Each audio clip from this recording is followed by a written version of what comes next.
வணக்கம் நாடார் சொந்தங்களே, தமிழ் உறவுகளே. இன்றைய தேதி மே 28, 2024.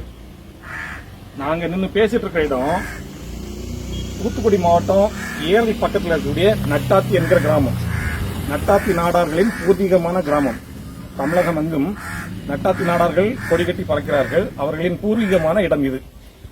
நட்டாத்தி ஒரு ஜமீனாக இருந்தது. அந்த ஜமீன் அரண்மனை இதற்கு பின்னால் இருக்கிறது. இப்பொழுது நாடன் என்கிற சொல்லை பற்றிய செய்தியை சொல்கிறோம். சங்க இலக்கியங்களில் 5000 ஆண்டுகளுக்கு முன்பு, 7000 ஆண்டுகளுக்கு முன்பு, 10,000 ஆண்டுகளுக்கு முன்பு நாடன் என்கிற சொல் பல இடங்களில் பயன்படுத்தப்படுகிறது என தமிழறிஞர்களும் வரலாற்று ஆய்வாளர்களும் சொல்கிறார்கள்.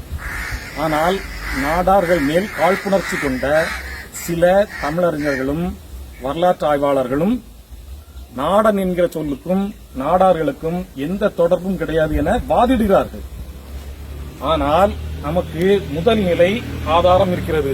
திருவழுதி வைகுந்த நாடன் என்கிற சொல் மிக தெளிவாக இருக்கிறது. இந்த நாடன் என்கிற சொல் இங்கு மட்டுமல்ல, வேறு சில இடங்களிலும் இருக்கிறது. இந்த ஊருக்கு 10-20 கிலோமீட்டர் தூரத்தில் இருக்கும் திருச்செந்தூர் முருகபெருமானின் கோயிலில் ஆண்டுதோறும் முருகன் தெய்வ யானை திருமணம் நடைபெறுகிறது.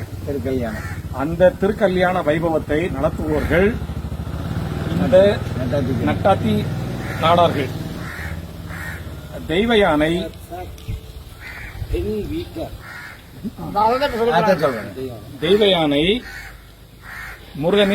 முருகபிரானின் மனைவி தெய்வ யானை இந்த நட்டாத்தி நாடார்களின் மகள் என நம்பப்படுகிறது, உறுதியாக நம்பப்படுகிறது. அதனால்தான் இன்றும் அந்த தெப்பக்குளத்தின் அருகில் இவர்கள் விழா எடுக்கிறார்கள். அந்த விழா மண்டபத்தில் கூட நாடன் என்கிற பெயர் இடம்பெறுகிறது. இங்கு மட்டுமல்ல, சேரன் மகாதேவி அருகில் முன்னாள் சபாநாயகர் PH பாண்டியன் அவருடைய ஊருக்கு அருகில் ஒரு கிராமத்தில் பல கல்லறைகளில் அவர்கள் கிறிஸ்தவ நாடார்கள் நாடன் என்றுதான் பெயர் குறிப்பிடப்பட்டுள்ளது. இதை நான் கண்ணால் கண்டுள்ளேன். நாடன் என்பது நாடார்களுடைய சங்க கால பெயர்தான். அதே போல நாடன் என்பது சிங்குலர், நாடார் என்பது புளூரல். நாடார்கள் என்று சொல்லக்கூடாது. நாடார் என்றாலே அது புளூரல் தான்.